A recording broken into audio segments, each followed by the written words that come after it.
Education general GCC4 তোমাদের important কিছু second অধ্যায় শর্ট কোয়েশ্চেন নিয়েই আজকের ভিডিওতে আলোচনা করব। ফার্স্ট অধ্যায় কিন্তু অলরেডি দেওয়া আছে। আচ্ছা, ফার্স্টেই দেখে নিই প্রথম প্রশ্নটা কি রয়েছে। দেখো, প্রথম প্রশ্ন রয়েছে, বাধা মুক্ত পরিবেশ সৃষ্টিতে সমাজে দুটি ভূমিকা লেখো। সকল শিক্ষার্থীদের যাতে মানব অধিকার রক্ষিত হয় সেই জন্য সামাজিক দিক থেকে সকলকে লক্ষ্য রাখতে হবে, এটি আমাদের সামাজিক কর্তব্য।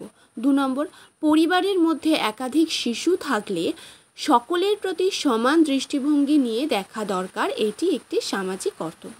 পরের প্রশ্ন, সেরিব্রাল পালসির সংজ্ঞা দাও। সেরিব্রাল পালসি হলো একটি অপ্রগতিশীল স্নায়বিক সমস্যা যা বাচ্চাদের উন্নয়নশীল মস্তিষ্কের আঘাত বা বিকৃতির কারণে ঘটে। এটি গুরুতর শৈশব অক্ষমতার একটি খুব সাধারণ কারণ। একটি প্রধানত নড়াচড়া এবং পেশি সমন্বয়ের ক্ষেত্রে সমস্যা সৃষ্টি করে। পরের প্রশ্ন, অটিজম বলতে কি বোঝো? অটিজম এই শব্দটি বলতে অনেকে মানসিক রোগ বুঝলেও এটি মূলত এক ধরনের স্নায়বিক বিকাশজনিত সমস্যা। অটিজমে আক্রান্তদের অন্যের সঙ্গে যোগাযোগ ও সামাজিক সম্পর্ক তৈরি করার ক্ষেত্রে সীমাবদ্ধতা থাকে। পরের প্রশ্নই রয়েছে, অটিজম এর যে কোনো দুটি সমস্যা উল্লেখ করো। চোখাচোখি বা চোখের মাধ্যমে সম্পর্ক সাধনের ক্ষেত্রে অটিজম আক্রান্তদের সমস্যা হয়। বিভিন্ন বিষয়ে খুব স্বল্প আগ্রহ বা সম্পূর্ণ অনাগ্রহ দেখা যায়। পরের প্রশ্ন দেখো, ডিসগ্রাফিয়া কি? ডিসগ্রাফিয়া হলো এক প্রকারের লিখন অক্ষমতা, শব্দভাণ্ডার, বাক্য গঠন, স্মৃতি প্রভৃতির সঙ্গে যুক্ত মস্তিষ্কের ক্রিয়া যথাযথভাবে আচরণ না করলে এই জাতীয় ঘটনা ঘটে। এরা লিখিত আকারে মনের ভাব প্রকাশ করতে অক্ষম হয়। পরের প্রশ্ন, বিকলাঙ্গ কাকে বলে? অক্ষমতা ও প্রতিবন্ধকতার কারণে কোনো ব্যক্তি যখন তার পরিবেশের স্বাভাবিক ক্রিয়া প্রতিক্রিয়া করার ক্ষেত্রে বাধার সম্মুখীন হয় তখন তাকে বলা হয় বিকলাঙ্গ। আচ্ছা, এই প্রশ্নগুলো কিন্তু তোমাদের জন্য ভীষণ গুরুত্বপূর্ণ। এছাড়া তোমরা যদি কেউ প্রিভিয়াস ইয়ারের শর্ট কোয়েশ্চেনগুলো দেখতে চাও 21, 22, 23, তাহলে তার ভিডিও কিন্তু চ্যানেলে দেওয়া আছে, তোমরা অবশ্যই দেখতে পারো। তোমাদের আমি যা যা শর্ট কোয়েশ্চেন দিচ্ছি এর ভেতর থেকেই কিন্তু তোমাদের একদম পরীক্ষায় চলে আসবে। ভীষণ ইম্পর্টেন্ট এগুলো, তোমরা শুধুমাত্র এগুলো দেখে গেলেই কিন্তু তোমাদের হবে। এবং প্রথম অধ্যায়ে দেওয়া আছে, সেটাও তোমরা চাইলে দেখে নিতে পারো। আচ্ছা, এবার চলে আসি পরের প্রশ্নে। দৃষ্টি প্রতিবন্ধকতার দুটি কারণ লেখো।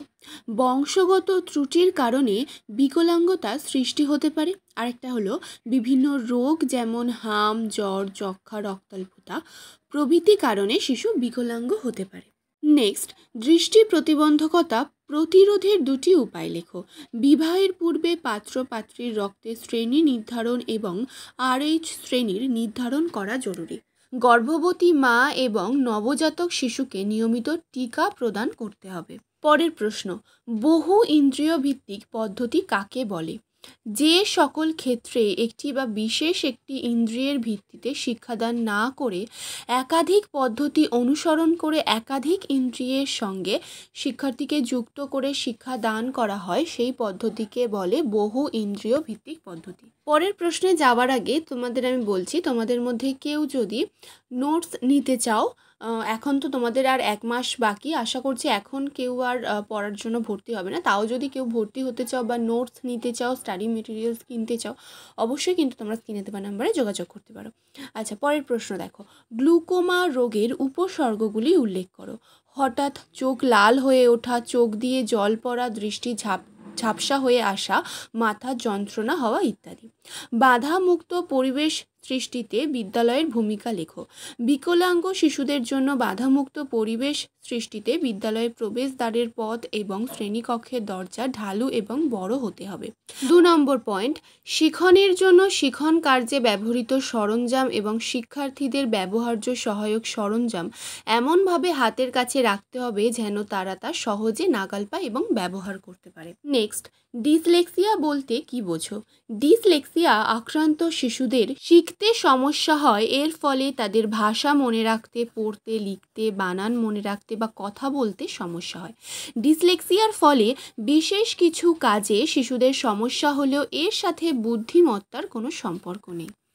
পরের প্রশ্ন, অক্ষমতা বলতে কী বোঝো?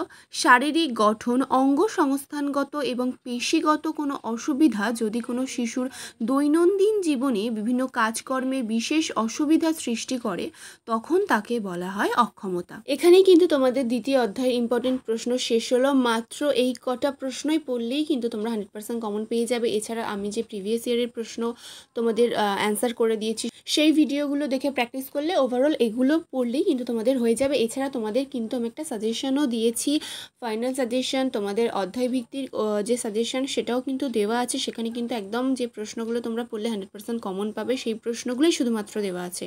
পরীক্ষা একদম 100% কমন পেতে সেই ভিডিওগুলো অবশ্যই তোমরা দেখে নেওয়া। আর এই ধরনের বিভিন্ন নোটস, ইনফরমেশন, সাজেশন সবার আগে পাওয়ার জন্য অবশ্যই চ্যানেলটিকে সাবস্ক্রাইব করে রাখো। এরপরে কিন্তু তোমাদের আরও অধ্যায় যেগুলো আছে তার প্রশ্ন আমি তোমাদের দিতে থাকবো। এই যারা এখনও পর্যন্ত চ্যানেলটিকে সাবস্ক্রাইব করোনি, অবশ্যই তোমরা চ্যানেলটিকে সাবস্ক্রাইব করে দাও। আর ভিডিওটি যদি কোথাও গিয়ে একটু হেল্প হয়ে থাকে তাহলে অবশ্যই কিন্তু ভিডিও একটি লাইক করে দিও, কমেন্ট করে দিও, আর পারলে কিন্তু অবশ্যই বন্ধুদের সাথে শেয়ার করে দিও।